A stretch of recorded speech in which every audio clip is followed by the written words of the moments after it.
آئین فیصلہ کرتا ہے کہ ملک میں ہر ادارے کا کیا رول ہے، ہر انسان کے بنیادی حقوق کیا ہیں، یعنی ساری جو ملک چلتا ہے جس کو کہتے ہیں قانون کی حکمرانی، وہ ساری نکلتی ہے آئین سے۔ تو جب ایک ملک کا آئین ختم ہوتا ہے تو یہ سمجھیں کہ ملک ختم ہو جاتا ہے، کیونکہ جس ملک میں کوئی قانون نہیں ہوتا اس ملک کا کوئی مستقبل نہیں ہوتا۔ تو جو نظریہ ضرورت ہے، یہ جو پاکستان میں ہم آج تک حقیقی آزادی نہیں لے سکے، یہ نظریہ ضرورت جب آتا ہے تو یہ آئین کو ختم کر کے آتا ہے۔ اور نظریہ ضرورت کبھی آزاد معاشروں میں نہیں آتا، صرف غلام معاشروں میں نظریہ ضرورت آتا ہے۔ جب انگریز آیا تو اس نے حکومت کر رہا تھا تو اس نے اپنے لیے اور قانون بنائے ہوئے تھے، لوگوں کے عوام کے لیے اور تھے۔ تو انگریز کو جو اپنے لیے، کیونکہ اس نے اتنے بڑے لوگوں کے اوپر حکومت کرنی تھی، اور اب وہ اپنے برابر نہیں ان کو سمجھتا تھا، وہ اوپر تھا اور لوگ نیچے تھے۔ انگریز کے لیے اور قانون تھا، لوگوں کے لیے دوسرا قانون تھا۔ تو جب آزادی ملی تو اصولاً تو یہ ہونا چاہیے تھا کہ قانون کے سامنے سب ایک برابر ہو جائیں، جو کہ ایک آزاد ملک میں ہوتے ہیں۔ لیکن ہماری بدقسمتی کیا ہوئی، آتے ساتھ ہی مارشل لاء لگ گیا۔ مارشل لاء کا مطلب وہی کہ جو اوپر جس نے قبضہ کیا، جس فوج نے، وہ قانون کے اوپر چلے گئے۔ ان کے لیے پاکستان کے آئین کو ختم کرنا پڑا، تو انہوں نے پھر اپنے قانون بنائے، طاقتور اپنے قانون بناتا گیا۔ اور پھر جب بدقسمتی سے جب ہماری جمہوریت بھی آتی تھی تو جو الیکٹڈ پرائم منسٹر بھی تھا وہ بھی ایک ڈکٹیٹر کی طرح ملک چلاتا تھا، وہ بھی تنقید نہیں برداشت کرتا تھا۔ میں 70 کی دہائی کی بات کر رہا ہوں، وہاں بھی لوگ آزاد نہیں ہوئے، وہاں بھی لوگوں کو مارا پیٹا جاتا تھا۔ اپنی ایک فورس بنائی ہوئی تھی FSF، وہ لوگوں کو مارتے مورتے تھے، مخالفین کو ڈراتے دھمکاتے جیلوں میں ڈالتے تھے۔ یہ شروع میں تاریخ ہے، کیونکہ مارشل لاء کے بعد جب سویلین گورنمنٹ آئی تو وہ بھی اپنے آپ کو وہ بادشاہ سمجھنا شروع ہو گیا۔ اور پھر ضیاء الحق کا زمانہ آیا، پھر ختم ہو گیا آئین۔ اور پھر جب ہماری حکومتیں آئیں اس کے بعد ہماری بدقسمتی یہ ہوئی کہ وہ بھی اپنے آپ کو قانون کے اوپر سمجھنا شروع ہو گئی۔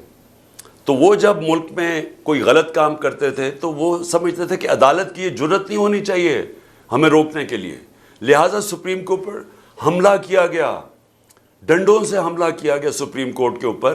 اور چیف جسٹس سجاد علی شاہ، ایک بڑا دیانتدار ہمارے چیف جسٹس تھے، ان کو بھگایا گیا باقاعدہ سپریم کورٹ سے، اور ججز کو جان بچا کے لوگ بھاگے۔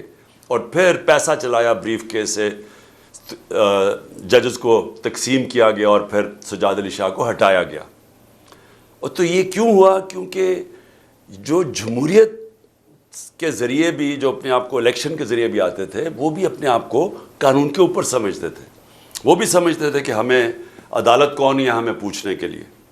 اور ابھی بھی آپ دیکھتے ہیں کہ یہ جو نواز شریف اور اس کی بیٹی، یہ کیا کہتے پھرتے ہیں کہ نواز شریف کے اوپر بڑا غلط ہو گیا، کیسز ختم کرو۔ ایک دفعہ نہیں بتا رہا ہے کہ جس کی وجہ سے، پینما کی وجہ سے جو پھنسے تھے، وہ پینما انٹرنیشنل انکشاف ہوا تھا، جس میں یہ چیز سامنے آئی تھی کہ یہ جو مہنگے ترین لنڈن کے اپارٹمنٹس ہیں اس کی مالکہ مریم نواز ہیں۔ تو وہ تو پینما کے انکشاف میں آئے تھے، پھر 2 سال انکوائری چلی، عدالت میں چلی، پھر GIT بنی، اس میں ثابت ہوا کہ ان کے پاس کوئی طریقہ نہیں تھا، کوئی منی ٹریل نہیں تھی کہ یہ 4 مہنگی اپارٹمنٹس خریدی ہیں۔ اور پھر دبئی میں نوکری کر رہے ہیں، پرائم منسٹر ملک کا دبئی کے اندر نوکری کر رہا ہے اور تنخواہ لے رہا ہے، ملک کا پرائم منسٹر دبئی کی کمپنی سے تنخواہ لے رہا ہے۔ یہ ساری چیزیں سامنے آئیں، اس کا کبھی جواب نہیں دیا۔ کہتے وہ یہ ہیں کہ جرات کیسے پڑی ہمارا، کسی نے ہمیں سزا دے دی، تو کسی کی مجال کہ ہم وہ لوگ تھے، ہم کوئی خاص لوگ تھے کہ ہمارے سے پوچھ لیا اور ہمیں سزا دے دی۔ تو یہ ہے ملک کا مسئلہ۔ ہم کبھی بھی آگے نہیں بڑھ سکیں گے جب تک اس ملک میں قانون کی حکمرانی نہیں ہوگی، رول آف لاء نہیں ہوگا۔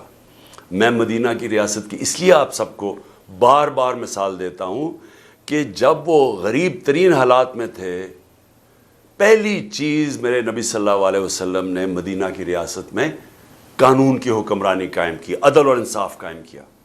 اس کی بنیاد پہ کھڑا ہوا ایک دنیا کا عظیم ترین معاشرہ.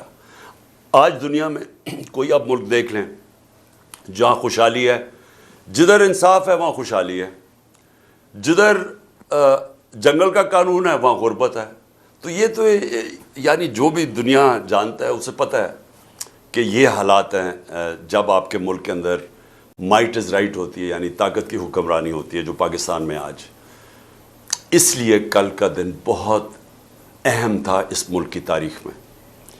اپنے ملک کی آئین کی حکمرانی, قانون کی بالادستی, اس کے لیے 4200 جگہ پہ لوگ نکلے. اور ساروں نے, پھر سے میں یہ کہتا ہوں کہ کسی شخصیت کے لیے نہیں نکلے. اگر انہوں نے چیف جسٹس کا نام لیا تو چیف جسٹس کا اس لیے نام لیا کیونکہ وہ آئین کے ساتھ کھڑے ہیں. آئین کہتا ہے 90 دن میں الیکشن ہونے چاہیے. سارے دنیا کے اندر ججز, پاکستان کے ججز, وکیل سب سمجھتے ہیں کہ 90 دن میں الیکشنز ہونے چاہیے. اور یہ جو اب گورنمنٹ میں بیٹھے ہوئے ہیں 60% کیبنٹ کرپشن کیسز کے اوپر بیل پہ ہے, یہ اب پوری کوشش کریں الیکشن سے بھاگنے کی, اور یہ آئین توڑنے کے لیے تیار ہیں. یہ سپریم کورٹ کے فیصلے کے خلاف جانے کے لیے تیار ہیں. یہ سپریم کورٹ کو تقسیم کرنے کے لیے تیار ہیں, صرف اس لیے کہ ان کو الیکشن نہ ملے. کھل کے سپریم کورٹ کو اٹیک کر رہے ہیں. ان کے لوگ کہہ رہے ہیں کہ جی اگر سپریم کورٹ نے فیصلہ کیا مانیں گے نہیں, یہ کھل کے کہہ رہے ہیں. تو میں یہ چاہتا ہوں کہ پہلے صرف یہ دیکھ لیں, اس کے بعد میں باقی بات کرتا ہوں, کہ جب ان کو سپریم کورٹ کا فیصلہ پسند تھا تو ان کے لوگوں نے کیا سپریم کورٹ کے متعلق کیا سٹیٹمنٹس دیں. ہمارے پاس اللہ کا کرم ہے, سوشل میڈیا ہے, یہ ساری چیزیں اب آپ کو پتہ چل جاتی ہیں کہ یہ پہلے کیا کہتے تھے, اب کیا کہتے ہیں. مجھے کہتے تھے کہ اگر آپ نے الیکشن کروانا ہے تو اپنی حکومتیں ڈیزالو کر دیں. حکومتیں ڈیزالو کی تو سارے الیکشن سے بھاگ گئے. اب کہتے ہیں کہ جی عمران خان انتشار پھیلا رہا ہے. آئین کے مطابق چل رہا ہے عمران خان, 90 دن میں الیکشن ہونے چاہیے. 2 ہماری حکومتیں ہم نے ڈیزالو کی, آپ سب نے کہا, آئین بھی کہتا تھا, ملک کا قانون کہتا تھا کہ 90 دن میں الیکشن ہو. 90 دن گزر گئے, الیکشن نہیں ہو رہے. ہمیں کہہ رہے ہیں اکتوبر میں الیکشن ہوں گے. کس طرح اکتوبر میں؟ اس کا مطلب 70% پاکستان ڈس انفرینچائز ہے, یعنی ان کے الیکٹڈ نمائندے 70% پاکستان میں نہیں ہوں گے. ایک بددیانت دار الیکشن کمیشن نے شہباز شریف کی حکومت یہاں قائم کر دی جس کی کوئی قانونی اور آئینی کوئی جواز نہیں ہے, اور فضل الرحمان کی حکومت قائم کر دی ہے پختونخوا میں. سو اس لیے میں یہ سننا چاہتا ہوں, آپ کو سنانا چاہتا ہوں کہ کیا کہا انہوں نے جب ان کو سپریم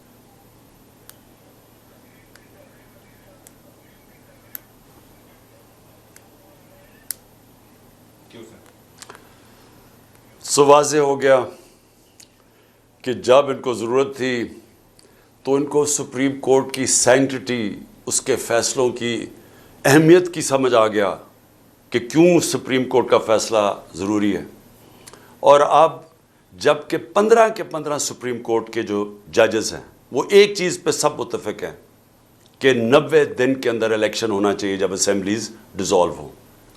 تو اب یہ سارے مل کے کہ کیونکہ کہیں سپریم کورٹ فیصلہ نہ کر دے 90 دن اور الیکشنز ہو جائیں, وہ الیکشنز کے خوف کی وجہ سے یہ اس وقت یہ سب کچھ آپ تماشا دیکھ رہے ہیں. اور یہ اس لیے کیوں الیکشن سے بھاگے ہوئے مجھے آپ کو بتانے کی ضرورت نہیں ہے کہ 2 دن پہلے رپورٹ آئی, عوام کو تو پتہ ہے کہ جو میں باتیں کر رہا ہوں, بلومبرگ جو کہ ایک انٹرنیشنل, ایک دنیا کی معیشت کے اوپر ایک ایسا ریسپیکٹڈ رسالہ ہے جو ساری دنیا میں پڑھا جاتا ہے, وہ کہتا ہے کہ پاکستان کا آج حال سری لنکا سے برا ہو گیا ہے. جو سری لنکا کے اندر جو مہنگائی ہے وہ پاکستان کی اس سے آگے بڑھ گئی ہے. سری لنکا سے مہنگائی کی وجہ سے لوگ سڑکوں پہ آئے تھے. تو سری لنکا سے آج ہمارے حالات برے ہو گئے جب سے جنرل باجوہ نے تحفہ دیا ان چوروں کو ہمارے اوپر بٹھانے کا. 1 سال پہلے, میں پھر سے کہتا ہوں, دشمن بھی پاکستان سے وہ نہ کر سکتا جو جنرل باجوہ اس قوم سے کر کے گیا. ان کو بٹھایا اوپر, انہوں نے آ کے ساری اکانومی تباہ کر دی. اپنے آپ کو انہوں نے 1100 ارب روپے کے کیسز معاف کروا لیے. انہوں نے آتے ساتھ ہی اپنے آپ کو ECL سے کیبنٹیں ہٹا دیا تاکہ یہ باہر جا سکے، کیونکہ سارا پیسہ باہر پڑا ہوا ہے، عیاشی باہر ہے، اور انہوں نے ملک کی معیشت کو تباہ کر دیا۔ اور آج جو لوگ پسے ہوئے ہیں مہنگائی میں، جو لوگوں کے آج حالات ہیں، پھر سے میں بتا دوں، 100 روپیہ ایک سال پہلے جتنی چیزیں خریدتا تھا وہ صرف آج 62 روپے خرید سکتا ہے۔ 62 روپے رہ گئے ہیں اس 100 روپے میں سے۔ تو خریدار 100 روپے سے گر کے، ایک آدمی کے پاس جو 100 روپے کا نوٹ ہے وہ صرف 62 روپے خرید سکتا ہے۔ اور اگر سینسٹیو پرائز انڈیکس پہ چلے جائیں کھانے پینے کی چیزیں، تو وہ صرف 52 روپے رہ گئے ہیں 100 روپے میں سے، اور گرتا جا رہا ہے۔ ہر روز مہنگائی بڑھ رہی ہے۔ دنیا میں مہنگائی کم ہو رہی ہے یا مہنگائی بڑھ رہی ہے؟ تو اس لیے میں آج وہ ساری قوتیں جو ان چوروں کے پیچھے بیٹھی ہوئی ہیں، میں آپ سب کو کہہ رہا ہوں کہ آپ ابھی سے سمجھ جائیں ملک کدھر جا رہا ہے۔ سری لنکا کے اندر جب پبلک نکلی تھی حالات اتنے برے نہیں تھے۔ آج کیوں نہیں پاکستانی قوم نکل رہی؟ امید لگا کے بیٹھی ہوئی ہے کہ الیکشنز آئیں گے، وہ الیکشنز کی انتظار کر رہے ہیں کہ غصہ ان کا الیکشن میں نکلے گا، جس کی وجہ سے یہ بھاگ رہے ہیں۔ تو مجھے اپنی اسٹیبلشمنٹ کی نہیں سمجھ آ رہی کہ آپ کو اس میں سے کیا مل رہا ہے، ان چوروں کے پیچھے لگ کے جنہوں نے ملک کو تباہ کر دیا ہے۔ تو اس سے آپ کو کیا مل رہا ہے کہ ان کے پاس تو کوئی اب طریقہ ہی نہیں ہے ملک کو بچانے کے لیے، ان کے پاس تو روڈ میپ نہیں ہے۔ اکتوبر تک یہ کیوں انتظار کر رہے ہیں؟ کیونکہ انہوں نے اور ہمیں تحریک انصاف کو پکڑ دکڑ کرنی ہے، اداروں کو ہمارے خلاف استعمال کرنا ہے، کیسز اور کرنے ہیں۔ کیا اس سے یہ بچ جائیں گے؟ میں سوال یہ پوچھتا ہوں کہ کیا اس سے یہ بچ جائیں گے؟ علی امین کو 1 مہینہ پکڑا، جیلوں میں پھرایا، کدھر سے کدھر، بکھر، پھر اسلام آباد، پھر اس کو لے کے گئے ادھر لاہور، لے کے آئے، تشدد کیا اس کے اوپر، پھر ادھر سے گیا پتہ نہیں شکارپور۔ تو کیا ہوا؟ 20 کلومیٹر لمبا اس کو جلوس لینے آیا ڈی آئی خان میں۔ وہ علی امین کہتا ہے میں نے کبھی اس طرح کی عوام کا رویہ ہی نہیں دیکھا، انہوں نے اس کو اتنا بڑا ہیرو بنا دیا۔ تو کیا فرق پڑا؟ کیا یہ پکڑ دکڑ سے کچھ بدل جائے گا؟ کیا یہ عمران خان 2 دفعہ مجھے قتل کرنے کی کوشش کی، کیا میں رک گیا ہوں؟ میں پھر نکل رہا ہوں، میں پھر جا رہا ہوں پبلک میں پھر جلسے کر رہا ہوں، بدھ سے میں جلسے کر رہا ہوں، 14 تک کروں گا۔ یہ جو بھی آپ سمجھ رہے ہیں کہ یہ خوف زدہ ہو کے یہ کہ ایک تحریک جو لوگوں کے دلوں میں چلی گئی ہے وہ رک جائے گی، 4200 جگہ پہ لوگ نکلے ہیں، اور میں آپ کو اب یقین دلاتا ہوں کہ میری جو اگلی کال ہوگی وہ اس سے زیادہ لوگ نکلیں گے۔ اور یہ ضروری نہیں کہ اگر آپ اس طرح دباتے رہیں لوگوں کو اور پکڑ دکڑ کرتے رہیں تو ہم چپ کر کے بھیڑ بکریوں کی طرح اسی طرح ہی بیٹھے رہیں گے۔ ہم صرف اپنی ملک کی معیشت دیکھتے ہوئے، کیونکہ ہم نے باہر نہیں بھاگنا، ابھی تک میری جگہ یہ دوسرے ہوتے تو باہر بھاگے ہوتے بڑی دیر کے، ہم نے یہاں جینا مرنا ہے۔ اس لیے ملک کا سوچ رہے ہیں کہ اگر ہم نے یہاں سڑکوں کے اوپر نکلا ہے جس طرح سری لنکا میں لوگ نکلے تھے، تو یہاں تو معیشت تو آگے بیٹھ گئی ہے۔ تو اس لیے میں سب کو آج کہہ رہا ہوں کہ یہ جو آپ ظلم کر رہے ہیں اور جو ہمارے کارکنوں کو پکڑ رہے ہیں، اس سے تحریک نہیں رکنے لگی، اس کو اور تیزی سے اوپر جا رہی ہے، لیکن اس سے ملک کو آپ تباہی کی طرف لے کے جا رہے ہیں۔ اور جو اسلام آباد میں ہوا، آپ یہ سوچیں کہ کیسے ہو سکتا ہے کہ پہلے ایک ہائی کورٹ جسٹس بابر ستار وہ اجازت دیتے ہیں کہ جی یہ فنڈامنٹل رائٹ ہے ہمارا ریلی نکالنے کا، وہ کہتا ہے فنڈامنٹل رائٹ ہے، رات کے 2 بجے پولیس کہتی ہے نہیں آپ نکال سکتے۔ کیوں نہیں نکال سکتے؟ اور کس چیز کے لیے ریلی نکال رہے ہیں؟ آئین کی، اپنے آئین کی بالادستی کے لیے ریلی نکال رہے ہیں، کوئی انتشار کے لیے نہیں نکال رہے، رول آف لاء کے لیے ریلی نکال رہے ہیں۔ اجازت نہیں دیتے، اور اجازت ہی نہیں صرف دیتے، وہاں آپ دیکھیں عورتیں وہ بیچاری کھڑی ہیں سائڈ پہ، ان کو پکڑ کے جیلوں میں ڈال رہے ہیں، ساری دنیا کے سامنے منہ کالا کروا رہے ہیں پاکستان کا۔ اور اس کے بعد ہمارے رات کو ورکرز کو پکڑنا شروع کر دیتے ہیں، 50-60 ورکر پکڑ لیے ہیں، سرگودا میں علیحدہ ورکر پکڑ رہے ہیں۔ تو کیا یہ اس سے ثابت کیا کر رہے ہیں آپ کہ وہ اسلام آباد کا جو آئی جی ہے وہ ایک جرائم پیشہ آدمی ہے، مجھے پتہ ہے، میں نے اس کا کیس دیکھا ہوا ہے، سیف سٹی کے اندر وہ کرپشن کے اندر سزا ہونے لگی تھی اس کو. دوسرا جرائم پیشہ آدمی شہباز شریف جب پرائم منسٹر بنا اس کو سزا ہونے والی تھی 24 ارب کے کیس میں. اس نے پہلی چیز اپنی طرح کے لوگوں کو اس کو لا کے وہاں بٹھا دیا. اور کیونکہ وہ غلام ہے شہباز شریف کا، وہ پولیس والا نہیں ہے. پولیس کتاب پہ چلتی ہے، رول آف لا پہ چلتی ہے. پولیس کے قانون لکھے ہوئے ہیں کتاب میں کہ کیا کر سکتے ہیں کیا نہیں کر سکتے. لیکن یہ غلام ہے شہباز شریف کا، مجرم شہباز شریف کا، کیونکہ یہ اس کی وجہ سے بچا ہوا ہے جیل میں، لہٰذا اس کے گندے کام کرنے کے لیے تیار ہے. یہی آدمی ملوث تھا ڈرٹی ہیری کے ساتھ مجھے جوڈیشل کمیشن میں مروانے کے لیے، یہ اس کے اندر بھی شامل تھا. اس نے مل کے جو ہمارے اسلام آباد کی کوئی 500 ورکرز کو پکڑ چکا ہے، باری باری کبھی جیلوں میں ڈالتے ہیں، پکڑتے ہیں، لوگوں کے گھروں میں پولیس گھس جاتی ہے. یہ کون سی جمہوریت ہے؟ اور کیا ہوگا اس سے؟ کیا یہ جیت جائیں گے چور الیکشنز؟ میں اس لیے آج ساروں کو پیغام دینا چاہتا ہوں کہ یہ جو اگلی باری میں کال دوں گا وہ اس سے بہت بڑی کال ہوگی، اور یہ آپ جیل اور پکڑنے دھکڑنے سے کوئی فرق نہیں پڑنے لگا. اور اگر ہم نے اپنے ملک کو اس دلدل سے نکالنا ہے، کسی بیوقوف آدمی سے بھی پوچھ لیں کہ سوائے الیکشن کے اور دوسرا راستہ ہی کوئی نہیں ہے. دنیا کے سارے ماہرین یہ کہتے ہیں. پاکستان کے اندر کوئی بھی کسی بھی جو ماہر بھی نہیں ہے پولیٹکس کا، جو اکانومسٹ ہے، وہ بھی کہہ رہا ہے کہ جب تک آپ کی الیکشن نہیں ہوگی پولیٹیکل سٹیبلٹی نہیں آئے گی اور تب تک آپ کی معیشت اٹھ ہی نہیں سکتی. تو صرف عمران خان کو باہر رکھنے کے لیے ملک کو تباہی کی طرف لے جایا جا رہا ہے. یعنی یہ تاریخ معاف نہیں کرے گی کسی اس انسان کو جس نے جو یہ کر رہا ہے اس ملک کے ساتھ. اس سے بڑی غداری ملک سے ہو سکتی نہیں ہے جو آج ہو رہی ہے. میر جعفر چھوٹا نام ہے، میر جعفر چھوٹا نام ہے جس آدمی نے ہماری گورنمنٹ 1 سال پہلے گرائی اور جدھر آج پاکستان کو پہنچایا ہے، میر جعفر اس کے لیے چھوٹا نام ہے. دشمن نہیں کر سکتا. میں پھر کہتا ہوں، دشمن پاکستان کو اتنا نقصان نہیں پہنچائے گا جو اس نے ہمارے اوپر پہنچایا. اس ملک کو سارے مل کے ہم اٹھا سکتے ہیں. یہ قوم اس ملک کو نکال سکتی ہے. کوئی باہر کی اب طاقت کوئی مدد کرنے کے لیے تیار نہیں ہے. دیکھ ہی لیا کہ ہندوستان میں کس طرح کی ذلت کا سامنا کرنا پڑا بلاول بھٹو کو.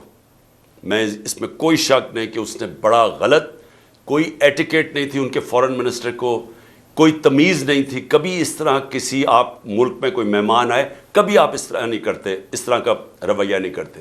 لیکن اس بیوقوف کو وہاں جانے کی کیا ضرورت تھی؟ اس نے وہاں جا کے کیا ان کو کنونس کر دینا تھا؟ یعنی آپ کا پاکستان کی جو پوزیشن ہے، کیا اس نے جا کے کون سا مارکا مارنا تھا؟ اور وہ جو دوسرا چلا گیا وہاں لنڈن کے اندر جا تاج پوشی کے اوپر، کیا پاکستان کے پاس اتنا پیسہ ہے؟ ہمارا ملک برا حال ہے. ایک ٹرپ جب جاتا ہے، یہ پرائم منسٹر ذرا پوچھیں کہ اس کا خرچہ کتنا آیا ہے. کم از کم $2-3 لاکھ اس نے خرچ کیا ہے. اور اس سے پوچھیں جو پرائیویٹ جہاز میں گیا گوا، اس نے کتنا پاکستان کا پیسہ خرچ کیا. ایک طرف ہمارے پاس فورن ایکسچینج نہیں ہے، دوسری طرف فضول بیرونی دورے پہ ہم چکر مار رہے ہیں، ذلیل اپنے آپ کو کروا رہے ہیں. وہ کس نے پوچھا تھا شہباز شریف کو؟ کون لینے آیا تھا اس کو ایئرپورٹ پہ؟ تو یہ اگر آپ نے اپنے آپ کو ذلیل کروانے جانا ہے تو کم از کم ملک کا پیسہ تو بچائے نا. اور اس لیے میں کہہ رہا ہوں کہ اس وقت ہمارے پاس کوئی دوسرا راستہ نہیں ہے سوائے الیکشنز کے. یہ سیٹ اپ، مصنوعی سیٹ اپ جو باجوہ لے کے آیا تھا، اس کو ہٹائیں، الیکشنز کروائیں، عوام کے اوپر چھوڑیں، فیصلہ کریں کہ عوام کون چاہتا ہے، کس کو چاہتا ہے. اور جس کو بھی عوام چاہتا ہے وہ آئے، 5 سال کا مینڈیٹ لے کے آئے. اس کے بعد ملک کے اندر اصلاحات کریں، وہ اصلاحات کریں جو کبھی یہ حکومت نہیں کر سکتی. اور وہی آ کے بجٹ دے، وہی آ کے اصلاحات کرے، اور وہی پاکستان کو اس دلدل سے نکالے جو کہ نکل سکتا ہے. میں نے 3.5 سال کی جو مجھے تجربہ ہوا، ہمارا بینکرپٹ تھا ملک، اور 3.5 سال کے بعد 17 سال میں بیسٹ اکنامک پرفارمنس تھی. کیونکہ ٹھیک ہو سکتا ہے ملک، لیکن اس کے لیے ایک بڑا پبلک مینڈیٹ چاہیے تاکہ ملک میں اصلاحات کر سکیں ہم. اور انشاءاللہ جب بھی اللہ نے موقع دیا، ہم نے پلان ایسا بنایا ہوا ہے، ایمرجنسی قسم کا پلان بنایا ہوا ہے، انشاءاللہ اس ملک کو ان سارے مشکل وقت سے نکالیں گے. شکریہ.